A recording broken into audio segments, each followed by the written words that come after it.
Off the Record. I'm your host, Nick. It's good to be seen, and it's good to see you. Off the Record.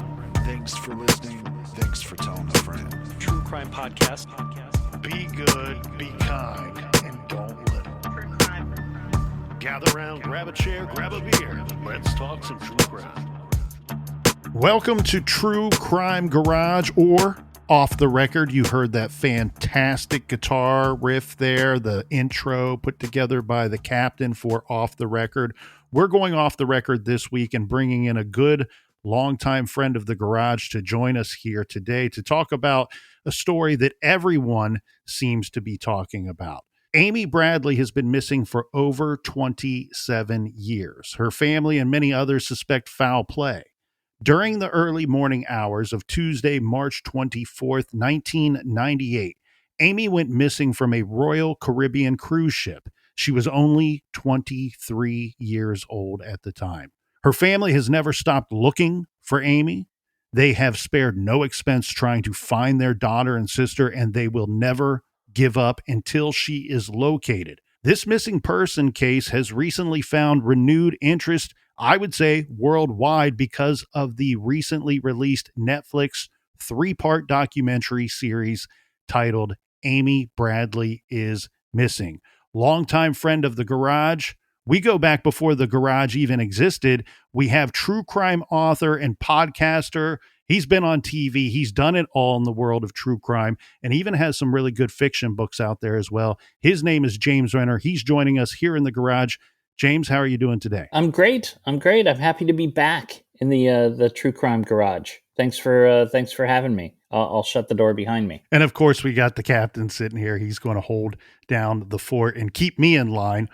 I want to go into the timeline for this. As said, this is a podcast that you can listen to whether you've seen the documentary or not. We're going to set the table for you here so you can understand this mystery, and the three of us are going to try to dissect it along the way and add some thoughts here at the end. Amy Lynn Bradley was born on May 12th, 1974.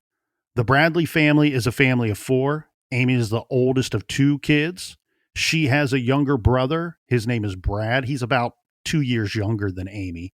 Brad and Amy's parents are Ron and Iva. They are growing up in a nice house in a nice community in the Commonwealth of Virginia. This is Chesterfield County. Amy graduated from Elsie Byrd High School. Amy was one hell of an athlete. She competed and excelled in volleyball, soccer, softball, swimming, and baseball. She went to Longwood University on a full basketball scholarship, graduating in 1996. During college, Amy came out to her family. Amy was working as a waitress just before this cruise excursion, and she got a new job with a computer company. So it sounds to me, guys, like she was transitioning from this waitress job into working for this computer firm right around the time that this cruise takes place. Now, why are they on this cruise? That's because Amy's father, Ron, well, he's good at his job. He wins an all-expense paid trip on the Rhapsody of the Seas. This is a 7-night voyage on Royal Caribbean International Cruise Line. Brad comes home from college because of this trip, because Ron is taking his wife and the kids on this awesome vacation. The kids are all grown up, but they are close. They are a very close family of four, and they are going on this trip together. The only part about this right out the gate from the kid's standpoint is sharing a room with mom and dad. You know, you're an adult. Even when you're a kid, you don't want to share a room with mom and dad. But anybody that's been on a cruise ship, I've been lucky enough to go on 2. The captain's been on a bunch and captained a few of those ships, as I understand it. And Mr. Renner has been on more cruises than I have.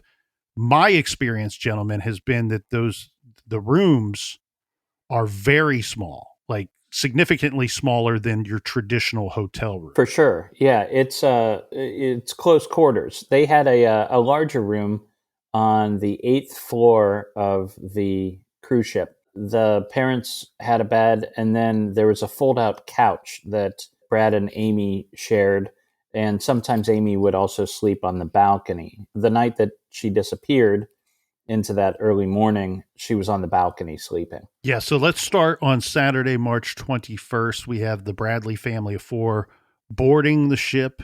They will embark in Puerto Rico, flying from Virginia to Puerto Rico, and then hit the high seas. The ship was bound for several stops in the Caribbean, including Curacao. According to FBI.gov, on Saturday, March 21st, the vessel departed San Juan, Puerto Rico, and traveled to its first port of call, the island of Aruba. Day two is Sunday, March 22nd. This is typically, for me anyway, the time when I would really start to explore the ship. And these ships are huge. It's like a high rise building in a shopping mall had a big, huge, overweight baby that floats and scoots about in the ocean. Day three, this from the FBI, is Monday, March 23rd. They departed Aruba and they were traveling in international waters to the next island port of Curacao. During the early morning hours of Tuesday, March 24th, 1998, Amy Lynn Bradley went missing. Now, gentlemen, before we get into the known events and timeline of late in the day, March 23rd, and the early morning hours of March 24th, let's talk about the complications of investigating a crime that takes place on a cruise ship that is in international waters. James, we'll start with you. Oh, it's a headache.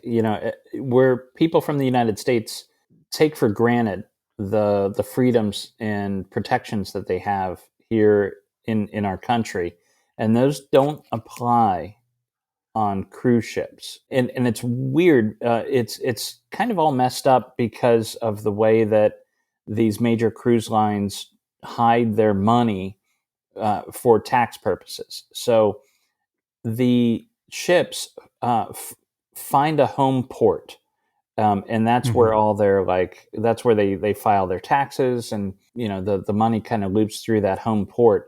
And not a single cruise ship of these major cruise lines like Royal Caribbean, Carnival, things like that, none of them consider a United States port their home port. So they're all like weird countries. And at the time, Rhapsody of the Seas was flying the flag of Liberia. So when something goes wrong on the ship, if nothing goes wrong on a cruise ship, you're going to have a great time.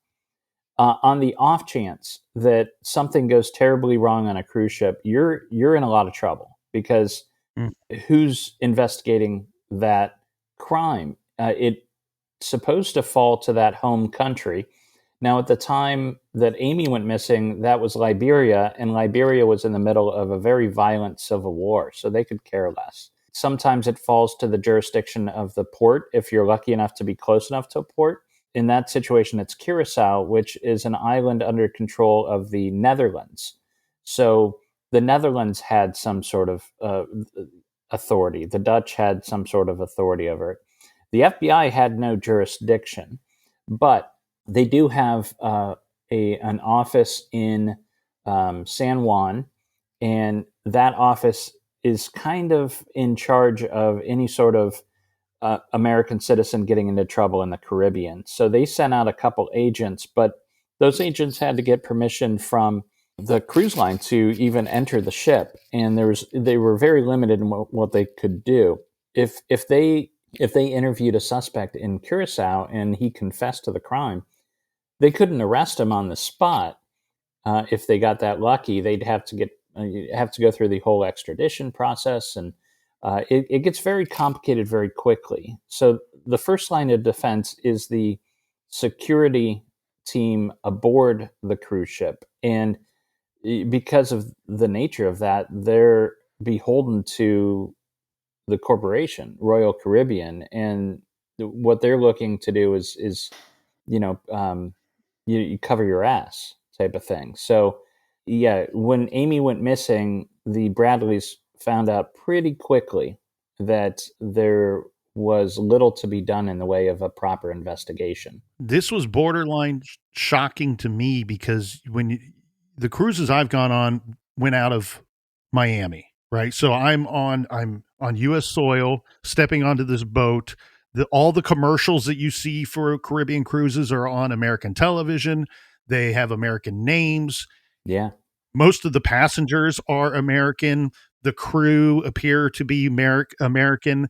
And then you learn that no, that there's a lot of reasons that make a whole lot of financial sense for these cruise liners to not have anything really to do with the United States other than picking up a whole bunch of passengers there, because it's a way to save money not just on their taxes, but also they can avoid certain, like, other countries don't have the employment laws, rules, and regulations that we have.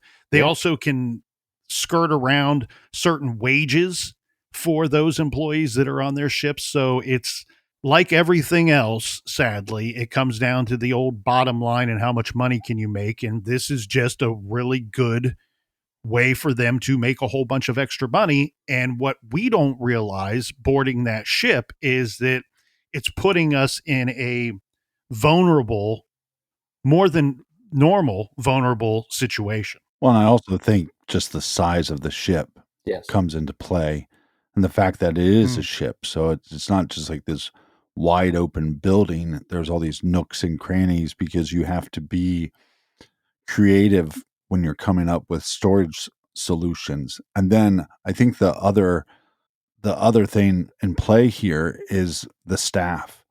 Like James said, this staff, this is their livelihood, and so they have to protect that in some capacity. But also, there's some very strict rules for these staff members, and so let's just say you did hook up with a guest on the ship, but you took them to your room. Well, that's grounds for firing. So if something bad happens to them, and let's say you're not involved at all, there's reasons to lie and protect yourself if you did something that would cause you to lose your career. The majority of the staff, at least on the Rhapsody of the Seas, they come from other countries around the world. There was several from India, many from the Caribbean islands themselves, and they go on these tours that are like 6 months or so, and then they go back home, and the money they make in those 6 months is equivalent to like a couple years worth of salary for a menial job back in their home country. So it's very important for them that they not get fired. But yeah, if they do get caught, for instance, hooking up with a passenger, that's immediate and automatic dismissal. Even if the passenger gave a 5-star review. But I've had a lot of friends that have gone on these cruise ships because you don't have to pay room and board, and your meals are taken care of. And then things like alcohol or cigarettes, you get those at a discounted cost. So it was a way for a lot of my musician friends to get out of college, do 6 months to maybe a year on a cruise ship to save up a bunch of money. And so they could come back to the States and move to New York or Nashville or LA to start their music careers. Day 3, detailed information here. This from the Richmond Times. So at the Aruba stop, Amy and her brother Brad spent some time ashore and later visited the ship's nightclub, the Calypso Lounge. Amy was seen dancing with members of the band. Their band name is Blue Orchid, especially a crew member named or nicknamed Yellow. This is one of the band's members, the bass player. Real name is Alistair Douglas, but better known to everyone, especially after this documentary, as Yellow. He was seen drinking and dancing with Amy Bradley. So the two, this is brother and sister Amy and Brad, stayed up late dancing and drinking at the disco party on the 9th floor deck. Multiple sources confirm that Amy was drinking and smoking, but not heavily intoxicated that night. The photo, the now infamous formal photo, this is the one where we see it on the documentary. I've seen it on other shows. I've seen it all over the internet well before the documentary came out. This is of Amy standing solo in a very nice, regal looking black dress. This, I guess, would be at the formal dinner. And if you go digging a little bit more, you can see photos of her standing with her brother, Brad, who's in a tuxedo. These are, from my understanding, the photos that the cruise ship takes, and they will try to sell them to you later. These are the photos that I hate taking, because usually there's somebody there directing you and they're like, oh, stand closer, hold her like this, or, stand there with this posture in a manner that I would never stand. But it's the photo that we see a lot throughout the documentary, and that is known well to everybody listening to this. This photo, from my understanding, guys, was taken approximately 12 hours before she disappeared. So this would make sense that this would be around dinner time on that day. Some of the very key details here that we will get into, this was compiled from a few different sources. So we have tab.com and from a Reddit thread. So tab.com reporting their timeline is according to ship records and family accounts. And then the post is Amy Bradley is missing, cutting through Netflix's narrative, is compiled from multiple sources. So we kind of mash those two together to come up with this. We are at Tuesday, March 24th here in the small hours. At around 1 a.m. to 1:30 a.m., Amy and Brad are still at the club. Ship photographers snap pictures of Amy dancing. This account states that these photos later appeared in the ship's gift shop without the family's consent. This statement from the FBI files. Yellow later claimed that he left the disco around this time. And again, that's 1 to 1:30 a.m. This next one, guys, is new to me, but it was on one of the timelines that I found. And it states that at 3:30 a.m., Ron Bradley, so this is Amy's father, reportedly checked on Amy and Brad, who were still at the disco, and walked them back to their cabin. This is published, and it's, according to where I found it, according to family statements. It doesn't seem to ring true with what's on the documentary. So, the timeline is a little wonky because of how things have been reported and when they've been reported. And over 27 years, it's changed a little bit. I've been reporting and researching the story for about a year and a half, working on a book on the case that'll come out next summer. I met with the Bradleys at their home in Virginia last summer, spent, I think, 5 or 6 hours with them. We spoke for a while, and then we had lunch. I've made some very nice pulled pork sandwiches, and then we talked some more. And at that time, what I was told is that around 3:30, Amy and Brad were still at the discotheque up at the Viking Lounge at the back of the ship, and that's when they decided to come back to the room. And Brad's key card shows that he entered about exactly 3:30. And then Amy came in 5 minutes later.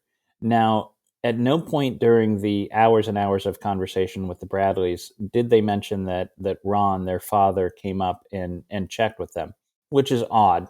And that's not at all to suggest the family had anything to do with what ultimately happened. But I'm a little disappointed that wasn't mentioned at the time. The reason we found out about that is some Redditors have dug up early newspaper reports, and that's how and then Brad himself has talked about this on TikTok since those newspaper reports were found. And that's how we learned that Ron, their father, woke up, I think it was closer to 3 a.m. and came up to the disco. I don't believe he even talked to Amy. I think he talked to Brad and said, "Hey, look, it's late. Why don't you guys come down to bed?" And then Ron went down, and then about 20 minutes to a half an hour later, Brad and Amy came down. So that's kind of how that played out. So there's some discrepancy too about Alistair Douglas, who was the bass player for Blue Orchid. He was up there. He's caught on video, actually. There was a videographer up there who was taking B-roll for a corporate event where another business, Vanstar, brought a bunch of their employees on the cruise and hire this videographer to take like what he called happy face videos, so that anybody from that corporation could have this video after the cruise and see what a great time they had. So he just accidentally happened to catch images of Yellow and Amy dancing in the disco. And at first they're dancing kind of far apart, but then after a time, they're very, very close together. And Alistair's kind of grinding on her from behind, which, you know, the 90s kids, what we would call twerking, I guess. And so they were very close. He says he came down at 1, but I think his key card shows that he came back to his room a lot later than that. So yeah, there's some, and he should not have been up there and should not have been dancing so close, as he was actually considered an officer on the cruise ship because of his position with the band. So he had a pretty decent room, but he shared it with a guy named Oscar Alexander. So, you know, he had a roommate that was there when he checked back into his room. But if he would have been caught by, you know, a higher ranking officer, he would have been in some trouble. Or you're allowed to socialize with passengers, but you're not allowed to like fraternize with them. You're certainly not allowed to twerk with them. So You're encouraged to socialize with them, because what you're selling is fun. yeah, You're selling the experience, and you don't want somebody sitting there bored, like, oh, I had to read a magazine the whole time because there was nothing to do. And some people just aren't overly social or have a hard time getting into the mix of things. You can disarm them and really get people into the vibe if just by, hey, how's it going? Oh, you having a good time? There's a dance over here. And yeah, so I think that there's a high percentage of truths in these following statements and things that I know you've already covered, but from the timeline in front of me, it says 3:30 a.m. Ron Bradley reportedly checked on Amy and Brad. Okay. I think it was a little bit before that, but yeah. So around that time, he's checking in, and as you said, probably just made communication with Brad, touch base with him. And you're right, like these two, Amy and Brad, are in their early 20s. Mhm. One thing that I've learned the older I get on vacations, or, you know, you go on a golf trip with the boys, the amateurs, they go very hard night 1, or they go very hard night 2 or 3, and then they are spent for the rest of the trip. They are no good the rest of the trip. And this is dad just checking in like, hey guys, it's late. And these cruise liners, they have a whole bunch of fun stuff that you can do during the daytime. So it's in your best interest not to sleep the day away. And yeah, I have 3:30 to 3:38. Brad returns to the family cabin. Now, one thing that is very interesting and really will turn some speculation into absolute fact is that we have his key card entry, Mhm. right? Each passenger has a key card, and when they go to get back into their room, they have to put that key card into the door, and that is going to trigger a catalog. It's going to catalog his return to the room. And then Amy, all reports say that she, like you said there, James, she was roughly about 5 minutes behind her brother, that she enters their room. And then at some point, the two of them, brother and sister, are sitting, having a nice night together, talking on the balcony. But Brad goes to bed before Amy, and Amy decides to stay out on the balcony for some time longer. How long were they out on the balcony for? Together, well, the report is that what Brad has said is that when he came back, he did go out to the balcony and they talked for a little bit, and then he went to bed and she stayed on the balcony. And then her father says he woke up around 5:30 in the morning and saw that Amy was still sitting on the balcony and decided to go back to sleep. Wakes up about a half an hour later around 6, and Mhm. she's gone. And then he immediately starts to search for her. At first he thinks she's gone up to like a higher deck to grab a smoke, or to see the ship pull into Curacao, because they have to go up this channel under a huge bridge and then up to the dock. So he thought maybe she'd gone up to take some pictures and grab a smoke, but he couldn't find her up there. So on the chair in the room, we find this yellow shirt that she was wearing. So we feel like She came back to the cabin. She took off her shirt, but she had a white undershirt on. She had jeans on, or jean capris. And then she has these sandals. I'm guessing she was wearing the sandals when she's at the nightclub, but those sandals are also found on the balcony as well. So that's the crux of the mystery, and the big question is what happened? Where did she go from there? And in some ways, this is why this case attracted me, because like the Maura Murray case, the disappearance of Maura Murray, there's so many possibilities of what happened according to everybody's different stories. Did she even leave the balcony? Did she go overboard? Did she fall? Did she intentionally go over the side? And then, if she did leave the room, what happened to her then? Was it foul play? Was it walk away? I mean, every possibility is technically still on the table.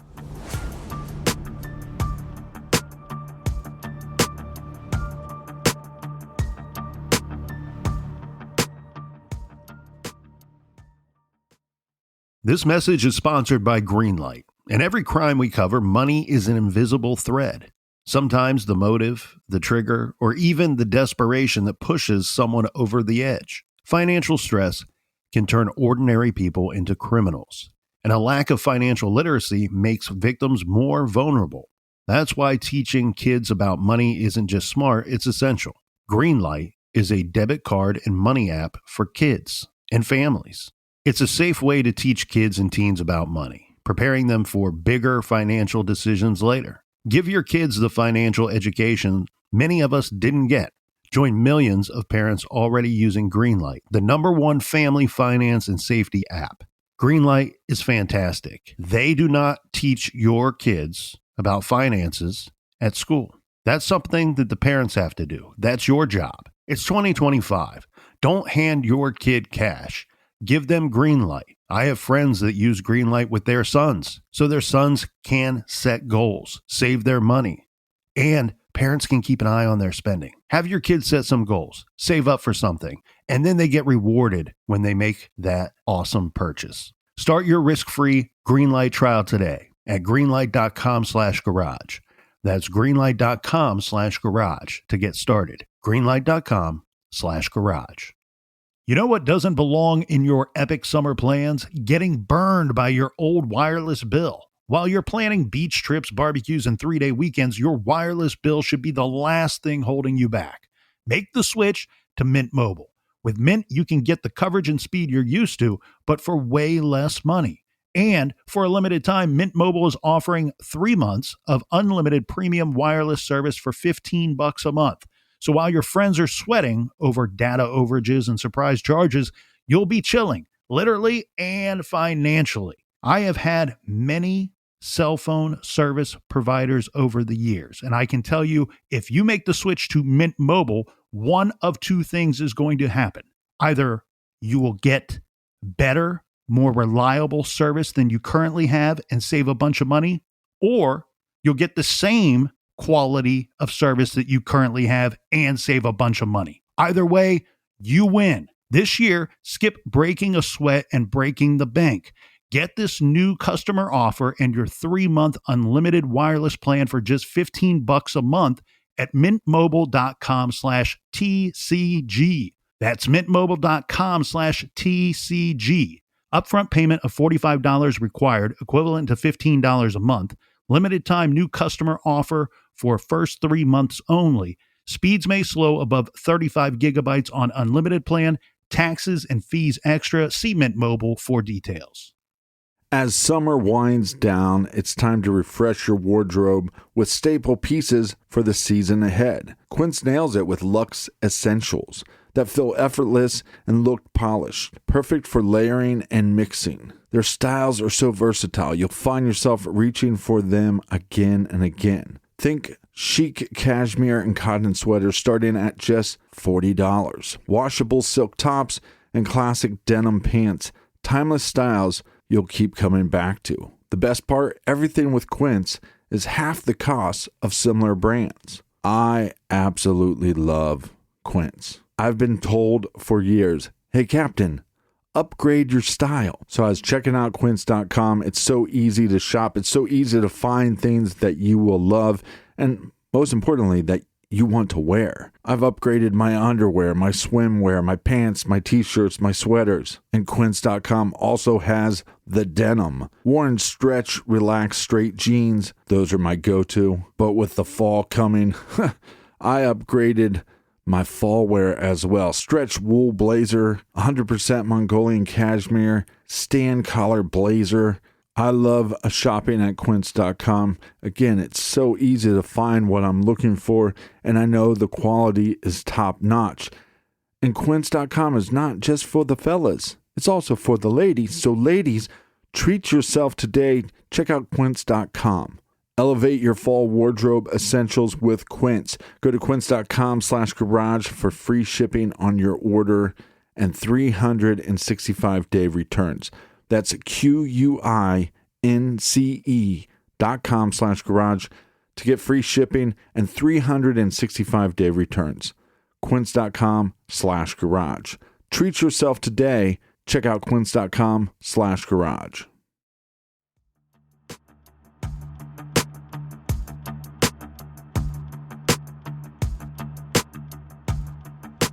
Yeah, and so the reports I have fall in line with what you're saying there, James. It's sometime in that 5 to 5:30 a.m.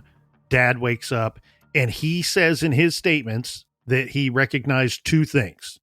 Brad is sleeping in the room, and from what he can see, Amy is lying down outside. I think he says something like he could see her leg through the glass door, and he's thinking that she's laying positioned as that she would be lying down on the chair out there, or, some fixture out there, and then wakes up approximately 30 minutes to maybe even 45 minutes later, and then notices that Amy was gone. Back to what the captain was questioning earlier, that all reports I've seen, including the Netflix information, was that according to Brad, they sat out there talking that night for anywhere from about 25 minutes to maybe 45 minutes before he goes to bed. She stays inside. Or she stays on the balcony. Yeah. Yeah, stays on the balcony. And then later, Ron wakes up and says that her sandals are still there. Her room key is still there. Balcony door is slightly ajar. He noticed that Amy's cigarettes and lighter were missing. But also, don't they find her wallet as well? I think they found everything but Amy, the clothes on her back, and her cigarettes and lighter. Not to jump too far ahead, but you did mention what I think becomes a very important clue there, which is that the balcony door was ajar when Amy was missing. The family seems to think that she left the cabin without waking them up. If you've ever been on a cruise ship, which I think we all have, inside the room are notices, and you learn this through experience too, that you're not supposed to open the cabin door with the balcony door open, because the air in the hallway is pressurized. And what happens when you have the balcony door open and you open that cabin door is a vacuum, and it creates a wind tunnel through the room that is very loud. And in fact, it causes the cabin door to slam shut. And there are reports of crew members who have opened the cabin door to clean, and the balcony door was open, and it slams the door shut so hard they've lost a finger in the door. So I'm that to me is a very important clue that to me suggests that she did not leave the cabin that morning.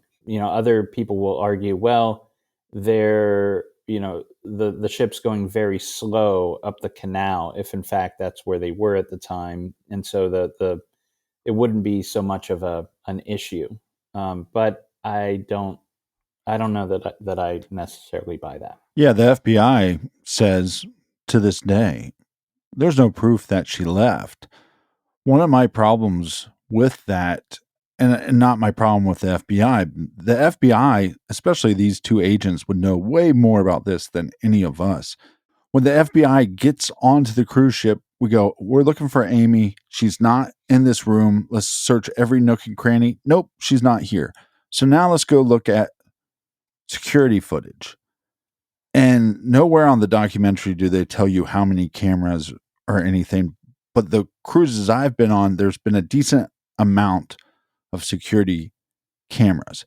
So one would think if we know where her room was, and we can just assume that she got out of the room and that she was going to get off at port, there would be only so many locations that she would then pop out from.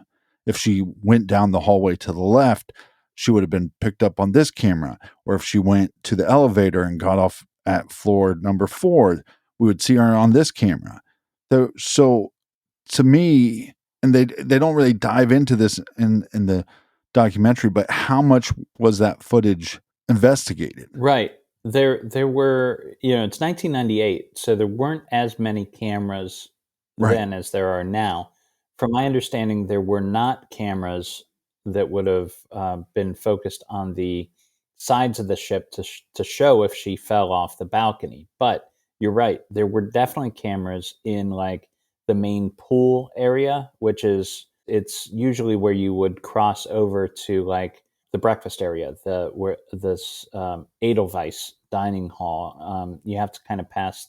An easy way to get there is to pass through the pool area. So there are a number of common areas that have cameras, and if the FBI is saying they have no proof she ever left that room, that to me says she was not caught on camera in any of these common areas. So that idea that she went up to the decks and to see the ship pulling into port doesn't really work, because she definitely would have been caught on camera somewhere.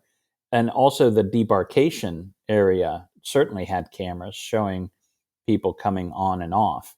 And it appears that she wasn't on those either. But at the same time, they're saying we don't have proof that something happened to her on the balcony, or that she went overboard as well. Right. It's kind of, they're a little bit forced to deal with somewhat in absolutes, where they're like, until we find the body, we don't even know that she's dead. Until we have evidence that this occurred, we don't know that anything happened. And I feel like the door ajar is one of those line items in any story, not just this one, any story that I absolutely hate. Why? Because the only person that saw this was her father. Mm-hmm. Could he be misremembering? Yes. Slightly ajar, I hate that. What Right. kind of description is that? Yeah. Slightly ajar. Those sliding glass doors, it's so easy to not close them all the way. Slightly ajar could mean that it's open half an inch, or it could mean it's open 3 feet. Yeah. Yeah. Amy's family does not believe that she committed suicide, that she jumped off of that balcony, that she jumped into the water. They don't believe that.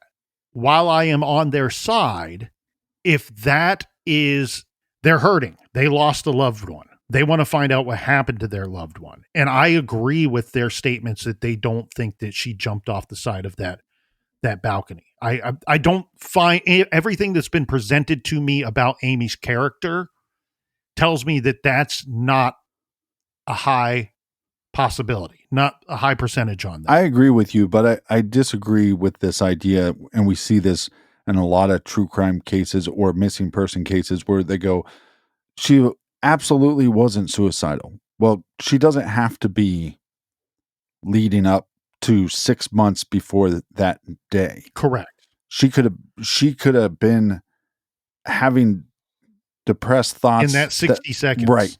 And her brother Brad is saying, hey, she was afraid of heights. She wouldn't even get near the rail. So that's the part that steers me away from the idea that she would have jumped in. And look, jump in. There were other people that said that something to the effect of, well, she was a really good swimmer. And didn't somebody say like she was going to jump in and swim to port before the boat could get there? Yeah, she was overheard by a witness, I think maybe even at the disco. But sometime that evening making a joke about when she saw the lights of Curacao, She was going to jump because she thought she could swim there faster than the boat could get there. Yeah, and I think there's just a lot more possibilities. Let's just say she was depressed in that moment and decides, "Hey, I'm going to jump off the boat." So then she jumps off the boat and okay, she committed suicide. She's dead. And then but there could be all these other things, like, what if she had a moment of weakness and decided to jump off the boat, and then by the time she hits the water, she goes, "Hey, uh, I don't wanna die," and I swim ashore? Or is it as simple as she told somebody, "I'm gonna jump off the boat"? But I've been on those boats. To be on the 8th level, that's pretty high up. You might not be so worried about swimming to the port, but to me, you'd be more worried about the fall. One statistic that I thought was pretty shocking, that I learned while researching the story is, once you go over the side of a cruise ship, whether it's on purpose or accident, and no matter how decent of a swimmer you are, the chance of survival once you're in that water is 20%, which is shocking. Even you would think that once you're over, because of the currents, because of the water, because of you fall down. Sometimes people get sucked under the boat and into the propeller, and then you're gone. The chance of survival is very, very low. Many people say that Amy was not suicidal, and that's probably true, but she was at that moment in her life in a very stressful situation, because when she came home from that cruise, she had a very important decision to make. And that was to either live her life the way she wanted to be, which is open and gay, which is how she identified. She identified as gay. She identified as lesbian. She did not identify as bi with her friends. So she had just gotten back together with her girlfriend, Molly. And so when she came home, she could either live that life, and she felt that if she did, she would disappoint her conservative parents. Right. And that family was very, very tight, but they did not support Amy being gay. Or she could continue to, go against her nature and try to date men to appease, to make things calm and easy. So there was a lot going on inside her mind at that time. She was changing jobs. She had just moved into an apartment. This is a very stressful moment in her life. And um, Captain, I think you were touching a little bit on this idea. She doesn't have to be suicidal to be on that balcony and feel that urge. It's what the French, there's a fancy French term called l'appel du vide, but in English we call it the call of the void. Even Freud talked about this, 100 years ago. He called it the oceanic feeling. When you're faced with, that infinite horizon of the ocean, there is this kind of call that you feel on a very instinctual level. And so I wonder if she wasn't sitting out there and the thought came in her mind, well, let me just let me see what happens. By taking that action, by going over the railing, she would have been forcing some sort of decision. This is going to, either be the ultimate solution, which is death, or it's going to cause action. And I don't know, would they accept her in the face of, we almost lost her but now she's living? I don't know. But it's just that idea that this decision is going to cause some sort of action, some sort of decision, and my life at least won't be the way it is at this moment. Yeah, I agree with you. I mean, when watching your interview with Yellow, I think he points out some interesting things, and I think later we can dive deeper into that interview, but he's saying she's chain smoking. I believe her bar tab was 7 beers, 7 light beers, and I think that started at 6 p.m. So that's not a ton of drinks, but I think one of the things we're not taking into account is there's not that many young people on this cruise ship. That's true too. Also, consider this: you know, the beverages that they're counting are the beverages that she bought herself, and Exactly. how often are how often do men buy women the drinks that they're having throughout the course of the night? A 23-year-old female is going to get some free drinks. Well, and I think that Yeah. that's another thing that the family is saying, hey, look, the wait staff was just paying her a lot of attention. I think a lot of that had to do with, well, the staff is normally of a younger age, and she's one of not many 20 some attractive females on that cruise ship. Mm-hmm. So, again, how many drinks did she have? Right. Don't know. And I don't think that's something we'll ever know. And that alters your mind state. And I think as much as the parents want to say, well, part of us not being okay with her living a gay lifestyle or being gay is, well, it was the 90s. And so I do sympathize with them on that. But they also make, I think, interesting statements. If she was engaged to be married and she always talked about wanting to have kids and blah, blah, blah, maybe you would say, we didn't get to share certain experiences with our daughter. We're never going to meet our grandkids, especially in the 90s. Not every state could you even get married Mm-hmm. to have a gay marriage, let alone to be able to adopt kids or have kids in another way. So I find that statement by them, to me, as much as people can look at this story and go, well, she was openly gay. And yes, her parents weren't supportive, but that's not that big of a deal. I think there's little statements that they say during the documentaries almost 30 years later that you go, no, this was a huge deal in Amy's life. It was, and I waited until the end of our interview to even bring it up. Iva Bradley was very helpful in getting me in touch with one of Amy's good friends, and even during that conversation, it didn't come up that Amy was gay, and I had to do some more digging on my own to find her other friends who were supportive of her being gay. And those sources were not given to me by the family. And there was an effort to keep that information from seeing the light of day. I knew at the time Netflix was doing a documentary. We were kind of overlapping on our sources and chasing after the same information. And I had a conversation with their producer when I found out that Amy was gay. And we talked about how they were going to handle it because they found the same information I did around the same time. And, we talked about how to come at it respectfully as best we can. But I was the first one to bring it up with the family. And Iva did not want that in there. She didn't want it known in either my book or the documentary.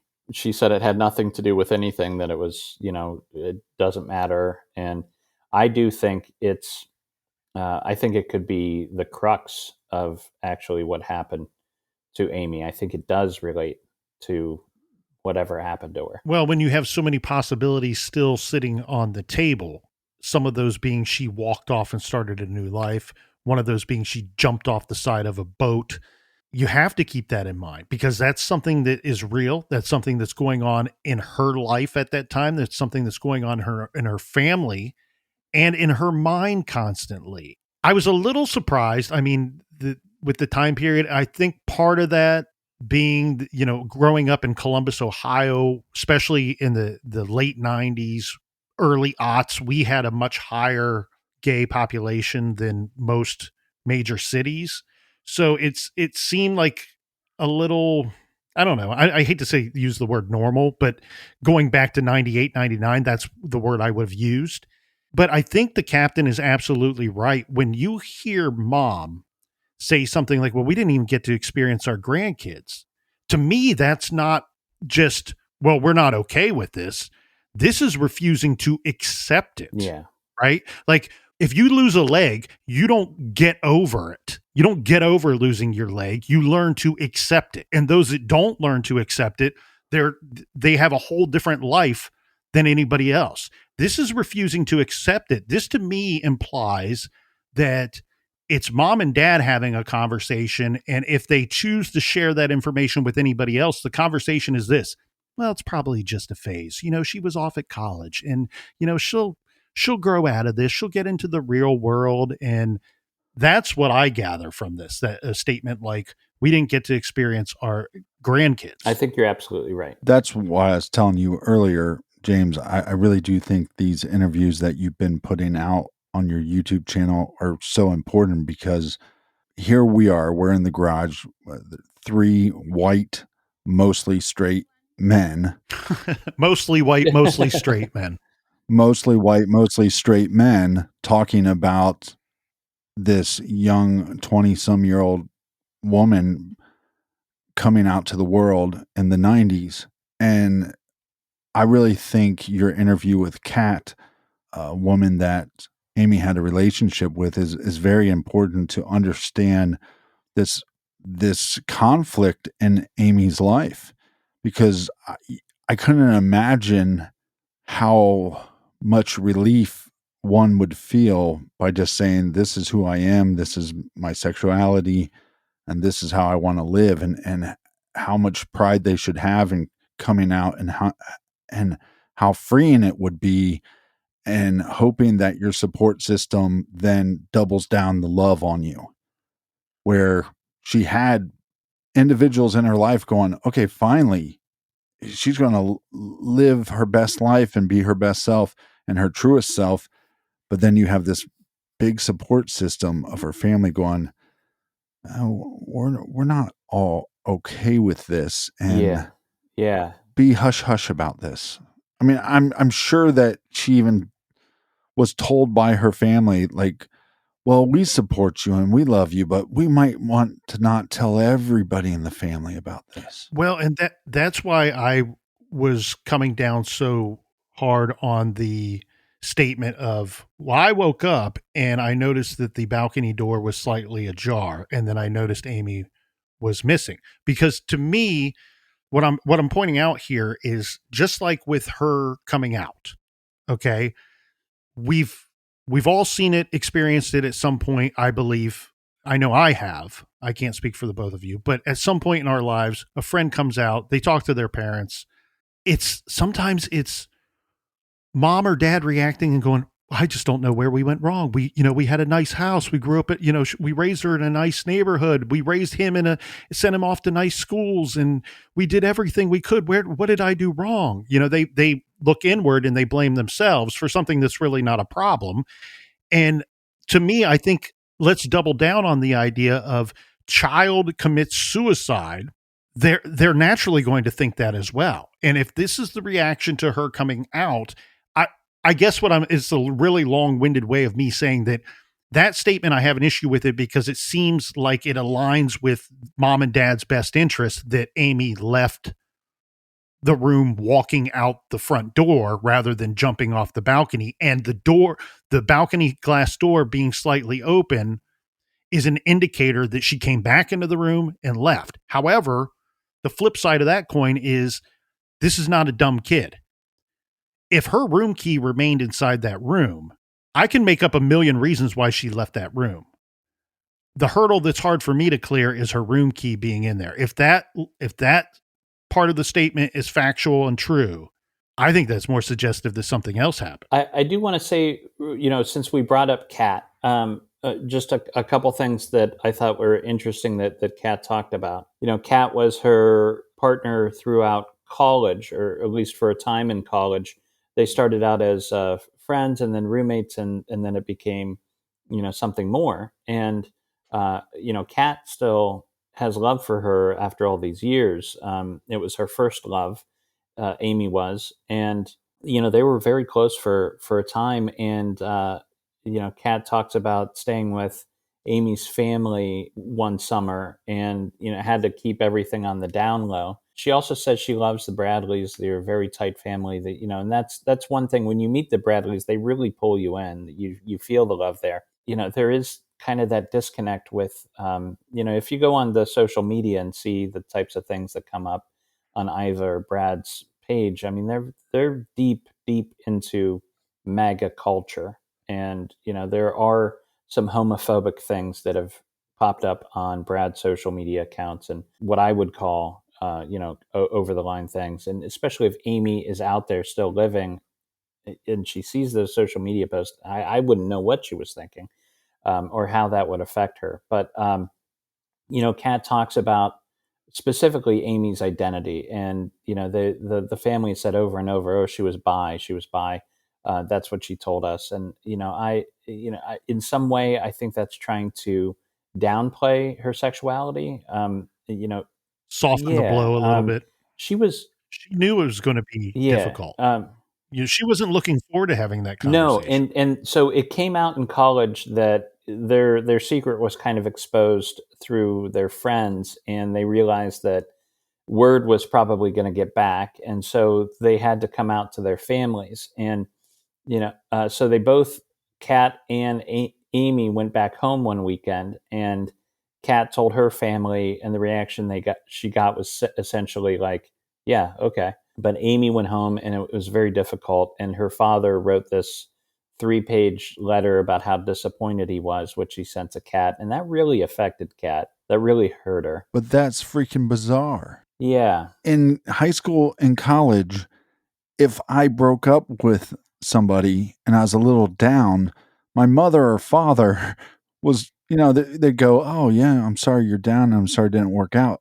But I had a conversation with my dad one time where he's like, "I feel bad for you. And, you're just going to, every day you wake up, it's going to get better."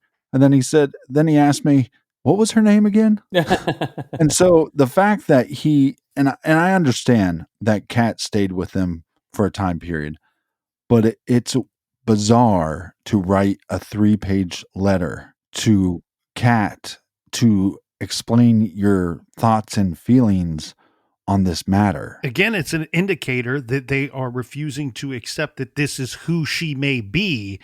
They're looking at it more as something she is experiencing or going through, and a lot of outside persons or players have their hands on the reins of what she's going through. And we don't know what kind of conversations the parents were having with her. If you're going to do something so bizarre as to write a 3-page letter, and I'm going to, like Ross Geller would say, front and back, but you go, what is he saying to his daughter? What is the mother saying to the daughter? Or is it a situation that every time they're around her, they're trying to convince her to live a different lifestyle? And so when you have in one interview, Yellow, the bass player of the cruise ship band, saying, well, she was saying how she didn't really want to come on the trip. Is that because this issue hasn't been ironed out? And did she feel like, well, if we're on this cruise, are the parents going to try to convince me otherwise, to live otherwise? And one of the things I find interesting, and I'd love your take on this, James, to me, you have to connect the dots. There has to be some story that makes some sense. And so I think sometimes with these family members, obviously they want their loved one to still be alive and to still be out there. A lot of the stories, like just a simple one of, okay, well, maybe she did go out of the room and decide that she was going to go off port, uh, go off the boat, go on the island, and maybe try to get some marijuana. And then you'll have the family go, absolutely not. This is a family that's very wrapped up in the image that remains of Amy, and I can understand that because she's gone. Even if she's alive, the Amy they knew is long gone, long gone. And so they're protecting her legacy and her image, and they want to portray her as um, as great as they possibly can. So I think when you get into the idea that she might have gotten off to get drugs or gotten wrapped up in something like that, they're very protective of that. And you mentioned these sightings, and to this day, the Bradleys believe she is alive, that she was forced into some situation beyond her control, human trafficking, and the Netflix documentary brought that up, and it did their narrative in a way to make it seem more likely, I think, than it actually is. But there are a number of these sightings of her that occur after the disappearance on Curacao, and also these pictures that show up on an escort website out of Margarita Island years later. So they believe that these sightings are legitimate, and they're hanging a lot of hope on that fact. Well, we've seen this with a lot of missing person cases. My deep dive into the Brian Schaefer case, his father was trying to control the narrative. That distorts the actual details of this person and hinders people looking into investigating what happened or could have happened. And I think the same thing happened in Amy's case. I think the same thing happened in Mara's case as well. But I don't fault the family. I don't want to seem like I'm just piling on the family, because I understand why they're doing it, if they're even conscious that they're doing it.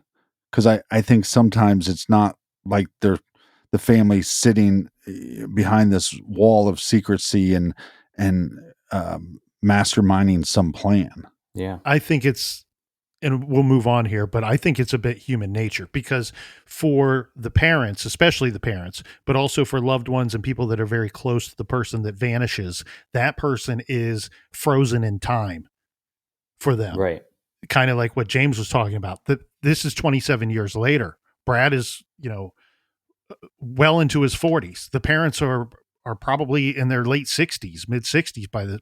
And so for them, some stuff has moved on, and some things in their lives have changed, obviously, but for them, their loved one is frozen in time, and whatever was going on in that loved one's life around the time of their disappearance is such a small percentage of what they know that person to be for the entirety of the life that they knew them for. And so I think they weigh and lean toward the majority of their experience and understanding of that person rather than what was going on right at that time and in that short time leading up to their disappearance.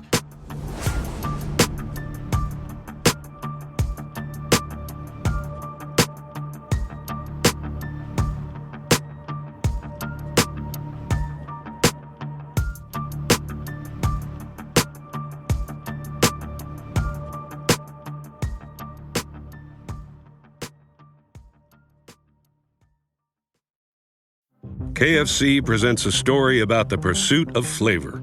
When one executive told Colonel Sanders 4 Phillips boxes was too many, the Colonel decided he had one too many executives. Enjoy 4 KFC Phillips with original recipe fried chicken, creamy mashed potatoes, pie poppers, and a refreshing drink for $7 each. The Colonel lived so we could chicken. KFC Phillips, just $7 each. Prices and participation vary while supplies last. Taxes, tips, and fees extra.